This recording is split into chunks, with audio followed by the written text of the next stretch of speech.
Hello ចឹងនៅក្នុងវីដេអូនេះដែរខ្ញុំចង់និយាយពីមេរៀន loop ចឹង loop នឹងមានន័យថាគឺជាវិធីសាស្ត្រមួយដែលយើងអនុញ្ញាតឲ្យកូដធ្វើការដដែលជាច្រើនដងចឹងឧទាហរណ៍ខ្ញុំចង់សរសេរ print ខ្ញុំចង់សរសេរ hello world ចំនួន5ចឹងនឹងយើងអត់ប្រើ loop ទេចឹងវានឹងចេញ5ដូចគ្នាចឹងបើសិនជាករណីខ្ញុំចង់ប្រើ loop ឲ្យវាធ្វើដដែលចឹងខ្ញុំសរសេរ for in rank 5 and ខ្ញុំ print hello world ចឹងកន្លែងហ្នឹងគឺចេញ5ដងដូចគ្នាអូខេចឹង loop ហ្នឹងក៏វាមានអត្ថប្រយោជន៍ច្រើនដែរវាជាជួយកូដយើងខ្លីស្អាតហើយក៏ងាយស្រួលគ្រប់គ្រងដែរចឹងឧទាហរណ៍បើសិនជាខ្ញុំចង់ print លេខថាខ្ញុំសរសេរ for e ហ្នឹងគឺជា variable in rank ហ្នឹងគឺជាចំនួនរាប់លំដាប់លេខយើងអញ្ចឹងឧទាហរណ៍ខ្ញុំ print 5អញ្ចឹងខ្ញុំ print e អញ្ចឹង loop យើងគឺរាប់ចាប់ពីលេខ0 1 2 3 4 5អញ្ចឹងគឺ5ចឹងចុះបើសិនជាខ្ញុំមួយទៀតខ្ញុំឧទាហរណ៍មួយទៀតខ្ញុំបិទខ្លួននេះចោលចឹងខ្ញុំឧទាហរណ៍ for e in rank ចឹងកន្លែងហ្នឹងខ្ញុំដាក់1ដល់6ចឹងខ្ញុំ print e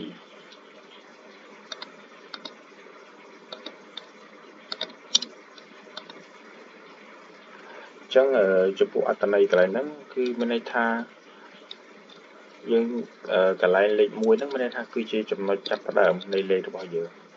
ហើយចំពោះលេខ6ហ្នឹងគឺជាចំណុច stop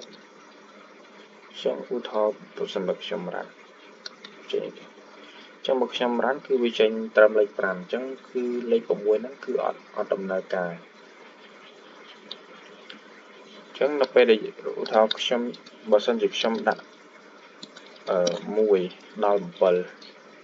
1ដល់7អញ្ចឹងចំពោះកន្លែងហ្នឹងគឺវាដើរ1 2 3 4 5 6អញ្ចឹងលេខ7គឺអត់ដើរអត់ដំណើរការអញ្ចឹងវាឈប់ត្រឹមលេខ7sorry វាឈប់ត្រឹមលេខ6បើសិនជាយើងដាក់លេខ8កន្លែងហ្នឹងគឺដើរត្រឹមលេខ7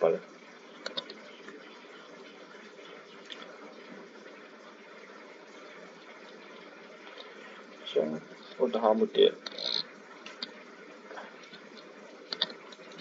ខ្ញុំនិយាយ for e in rank 1 11 and 2ចឹងចំពោះអត្ថន័យកន្លែងហ្នឹងមានថាគឺជាចំណុច start stop and step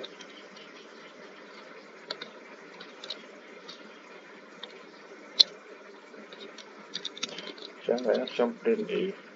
ចឹងកន្លែងហ្នឹងគឺវានឹងដើរ1 3 5 7 9ចឹងនេះគឺជាចំណុចចាប់ផ្ដើមគឺលេខ1គឺ stop គឺលេខ11 and step គឺលេខវាចន្លោះត្រឹមលេខ2អញ្ចឹង1វារាប់បូក2អញ្ចឹង5 2ចឹងកន្លែងហ្នឹងបើសិនជាខ្ញុំដាក់12ចឹងកន្លែងហ្នឹងគឺវាបូកឲ្យ2ទៀត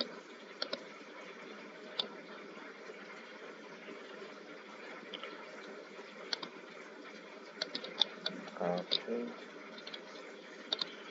ចឹងឧទាហរណ៍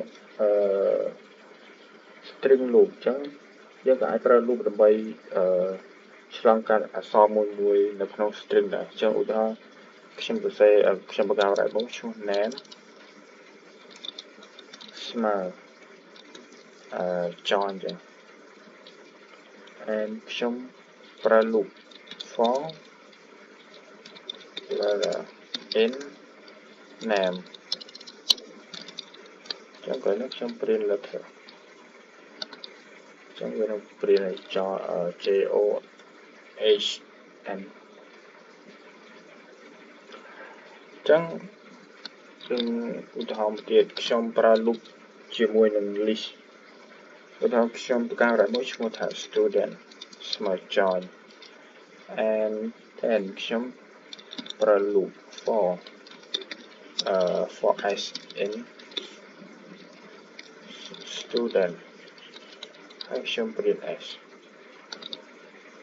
ចឹងទៅនោះគឺវានឹងចេញ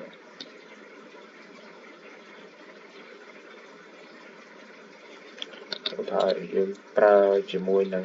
ចំនួនថា number ស្មើប្រកាសជា array and ខ្ញុំ for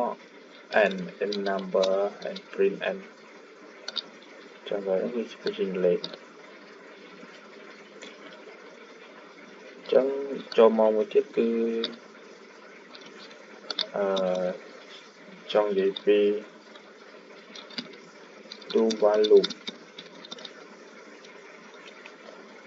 ចឹង do while loop ហ្នឹងមានថាគឺជាការធ្វើការដដែលខណៈដែល condition នៅតែ true ចឹងមានថាបើសិនបើលក្ខខណ្ឌនឹងវានៅតែពិតបើសិនជាលក្ខខណ្ឌនឹងពិតចឹងគឺវានៅតែបន្តដើរបើសិនជានៅចំណុចណាមួយទៅថាលក្ខខណ្ឌអត់ពិតគឺវានឹងឈប់ភ្លាមចឹងឧទាហរណ៍ខ្ញុំប្រកាស variable មួយឈ្មោះ con ស្មើ1 and ខ្ញុំប្រកាសខ្ញុំ save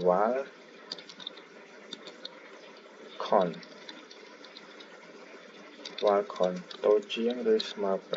5 so ចឹងខ្ញុំ print con ចឹង con កន្លែងហ្នឹងក៏យើងអាចសរសេរបានថាស្មើនឹង con បូក1បានដែរ so ចឹងខ្ញុំ run ចឹងកន្លែងហ្នឹងគឺវាចេញ1ដល់5ហើយចឹង5តូចជាងឬស្មើ5ចឹងបើខ្ញុំបកញ៉ាស្មើនឹងចោលគឺរៃ5គឺអត់ចេញអូខេ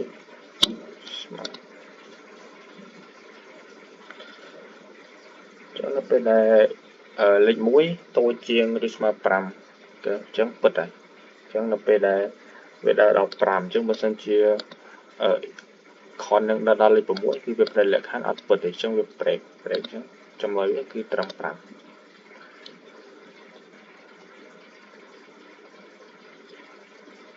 ចឹងមួយទៀតគឺការប្រើប្រាស់ break ចឹងដល់ខ្ញុំសរសេរ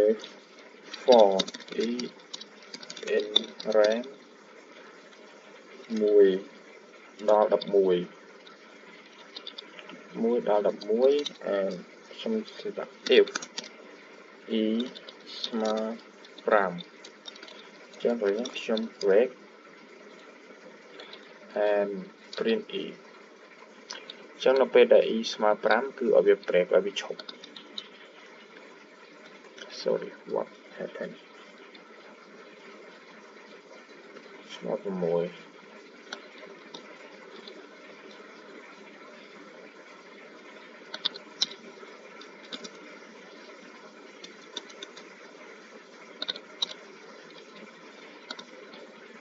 អូខេចឹងគឺវា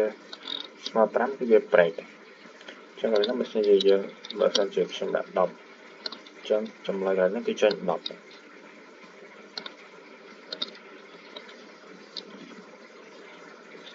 ចឹងចូលមកកន្លែងហ្នឹង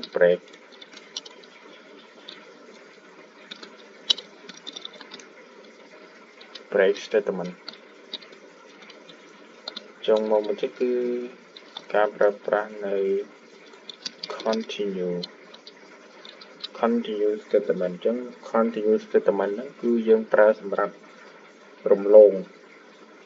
iteration បច្ចុប្បន្នដើម្បីបន្តទៅ iteration បន្តអញ្ចឹងគេប្រើប្រាស់ឧទាហរណ៍ខ្ញុំកាសsorry ខ្ញុំ say for e n rank ចាប់ពី1ដល់11អញ្ចឹងក្រោយនោះខ្ញុំនិយាយថា if e ស្មើ5 and ខ្ញុំ continue and print e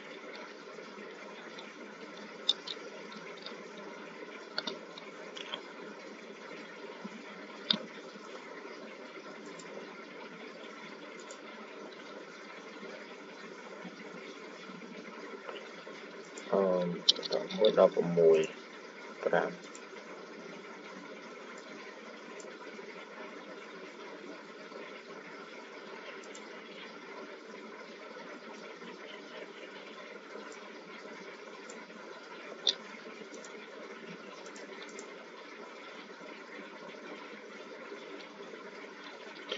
if e ស្មើ3ចឹងមកវាអត់រំលោភទេមកគេស្មើ5វិញទៅធ្វើមិន for e n 5 1ដល់6 and if e ស្មើ3 continue printing អូខេចឹងវាចេញហើយចឹងកន្លែងហ្នឹងគឺនៅពេលដែលវាស្មើ3គឺវារំលងចោលចឹងវាទៅបន្តនៅលេខបន្តមិនអត់ចេញទេដល់មកពីអី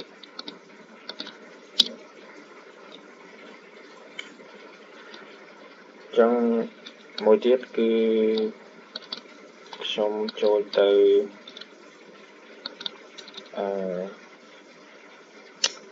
nested loop ចឹងnested loop ហ្នឹងមានន័យថាគឺជា loop មួយដែលស្ថិតនៅក្នុង loop មួយទៀតអូខេចឹងថា nested loop ចឹងខ្ញុំប្រកាសខ្ញុំសរសេរ for e n rank 1ដល់4ចឹង for j n rank 1ដល់4ដូចគ្នាဆိုចឹងខ្ញុំ print e j ចឹងមានន័យថានៅពេលដែល e ចាប់ដើមស្មើ1 j ស្មើ1នៅពេលដែល e ស្មើ2ចឹងនៅពេលដែល e ស្មើ2 j ក៏ស្មើ1ដែរsorry នៅពេលដែល e ស្មើ1ចឹង j ស្មើ1នៅពេលដែល e ស្មើ1ចឹង j ស្មើ2ចឹងនៅពេលដែល e ស្មើ1ទៀតចឹង j ចឹងឡើងដល់3ចឹងវាloop រហូតដល់អស់លេខចឹងនៅពេលដែល e នឹងស្មើ2ចឹង j ចាប់ដើមស្មើ1ស្មើថ្មីចឹងនៅពេលដែល e នឹងស្មើ2ទៀតចឹង j នឹងវាចាប់ដើមស្មើ2ចឹងនៅពេលដែល e ស្មើ2ចឹង j នឹងស្មើ3ចឹងនៅពេលដែល e ស្មើ3ចឹងវាអស់ហើយលេខចុងក្រោយនៅពេលដែល e ស្មើ3 j នឹងស្មើ1ទៀតចឹងនៅពេលដែល e ស្មើ2sorry នៅពេលដែល e ស្មើ3ចឹង j ស្មើ2ចឹង e ស្មើ3 j ស្មើ3ចឹងនៅពេលដែលវាអស់ត្រឹមលេខ3 loop អស់ត្រឹមលេខ3ចឹងឧទាហរណ៍ចឹងនៅពេលដែល e ស្មើ1 j ស្មើ1នៅពេល e ស្មើ1ទៀត j ស្មើ2